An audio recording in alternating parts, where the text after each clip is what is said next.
Hey, how are you? It's me. Happy Thursday. Today marks 1 month since my new hip was inserted into my body. Yep, I've got a brand new hip, in case you didn't know. So I'm hoping that everybody is feeling the energy of 2022 and reeling in the excitement of possibilities. One of the things that I'm really certain about is 2022 is going to be the year of the soul. You heard it here. I'm deeming it the year of the soul. And so, what does that really mean? It means that this is the year that, well, shit gets real. This is the year that we find all of the masks falling off, that we find our true essence. Now, those of us that are working on this, that have been in the trenches doing the spiritual stuff for a while, we're like, yay! There are those of us among us that haven't begun to do any of the spiritual work, and they may find themselves going, ooh, I don't know what this is about. They're going to be attracting experiences that are going to evolve them faster than normal. So, one of the things I've started to focus on, and I'll be honest with you, this was scary for me because to do this, it felt like I had to exclude some things. But I know very clearly, without a shadow of a doubt, that I am here to bring about shamanic principles, shamanic teachings, the methods that shamans used. I am not a shaman, but I do work with their principles and their techniques. And I also know that I am here to introduce anyone who's curious to their past lives. Revealing the past is really the beginning stages to healing the present. I'll be the first person to tell you that I was not really on board with past lives. I mean, I see them, I've done it, but I'm like, why? What's the purpose? Until my guides had to sit down with me and they were like, you know what? Everything is interconnected. If you truly believe that, V, you have to understand the validity of the, and they're going on and on and on. And so one of the things that I have started doing is looking into past lives. I've even begun to call myself a past life psychic medium because I want to focus solely on past lives. I'm going to be completely transparent here. I don't want what I call baby mama drama. I mean, I don't want baby mama drama. I don't want conspiracy theory drama. I don't want any kind of drama. It's not my jam. What is my jam is helping you to heal, understanding how the past is affecting the present. That's who I am. That's what I want to do. Now, I don't know if you knew this or not, but souls come in with very unique traits, personalities, I'll say. Inherent in the soul is a uniqueness, an ability, a way of being, if you will. And so, one of the things that I have wanted to share for so long is these traits, this personality. And I have finally gotten the green light. So, Spirit says to me, okay, V, I found a teacher that teaches this.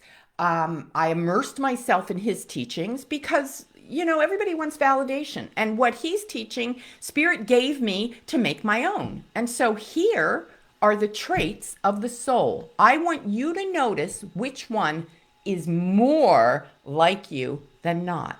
So the first trait is the matriarch. It's exactly like it sounds: the mother, the maternal, the head, the caregiver. The second one is the teacher. So I want you, as I'm going through this, to think about a tribe. In primitive man day, everybody had a role in the tribe, right? Everybody brought something to the tribe. So we have the matriarch, the leader, the maternal, the caregiver of the tribe, right? So there's that. Number one, there's that energy. And these are in no specific order. So just, see which one resonates with you. The second is the educator or the teacher, the one that kind of just makes sense of everything for the tribe. Think about the teacher energy. You know what the teacher is. The teacher is very methodical. The teacher brings forward all of the learning. The teacher takes the students in. The next energy in the tribe or the personality or the trait of the soul is the healer. The healer is the one that just kind of looks at the tribe as a whole and sees what the tribe needs. Maybe the healer is the one that does the ceremonial dances to bring forward healing, works with medicinal herbs and brings healing forward. So there's that natural ability to heal. The next one is the provider. When we think about the provider, think about early primitive man. What did he do? He went out, he hunted, he found enough food for the tribe, he took care of the tribe. The provider is always constant, the provider is always thinking, the provider is always on the mission to take care of the whole, to offer enough. The commander. Think about the commander as somebody who's the leader, somebody in charge, somebody that you can look up to. The next one is the creative. So the creative is exactly as it sounds. You're creative. You are always that out of the box person. You're looking for ways to take the tribe to different levels, to bring different learnings to the tribe, to take the tribe outside of the safety of the box. The next one is the seer or the oracle. The seer of the tribe is maybe thought of as the prophet of the tribe. They can see things, they feel things, they know things. These are naturally inherent to the soul. So thus far, which one is resonating with you?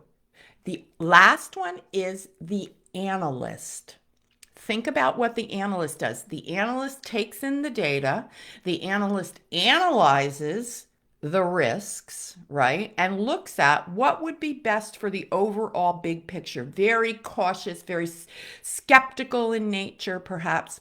So there we have the list, and I'll go through them quickly and just see which one hits your heart space.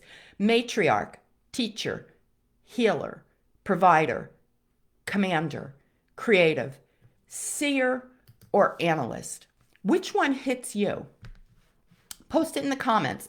Because here's the thing. Once you understand your basic soul's set point, like where it's set to come from, you can begin to work back to it. And when I say work back to it, here's what I mean. When we come into this world, we lose a sense of ourselves because we are not aware of all aspects of our soul, because if we were, it would be just too much. So we get in condition with those around us and we lose the natural part of our soul. It can be regained, and sometimes, well, most times without our knowledge. But imagine a life where you knew what your soul's mission was. You knew the underlying drive of your soul. Your underlying drive was to be the matriarch, to be the mother. Now, I want to tell you this. It doesn't necessarily mean because you are the caregiver in this life and you let people use you and you're like a doormat, that matriarch is your number one trait of your soul. This takes examination. It requires an in-depth look at it. So you may get something initially, and that's awesome, but you really want to sit and you really want to work through this. So there's a process that I have created, and I'm doing past life readings, and I'm bringing in the energy of the soul. I'm looking at how old is your soul? What's the number one trait of your soul? What's blocking you in this life that we can go back and use that number one trait to move you out of stuck? So I will tell you that 2022 is going to be one kick-ass year for me, and I also think for you. So if you're somebody that you're curious and you want to know what it is, I've got you. I've got past life readings, and I'm focusing on that. I'm getting all my ducks in a row, and that's what I'm doing. So if I can help you and you want to book a reading, let me know because I am going to be honored to share your soul's mission with you. All right. I love it. I can't wait. Watch for more. And I've got some really great stuff coming up for you. I've got a brand new opt-in for you to get on my email list so that you can get all my goodies. It's going to be a past life regression. I'm going to walk you through so you can see your past lives for yourself. And that's going to be completely free. It'll be on my website. As soon as it's up, you'll know. All right, guys, have a great day, and I'll see you because I'm the seer soon.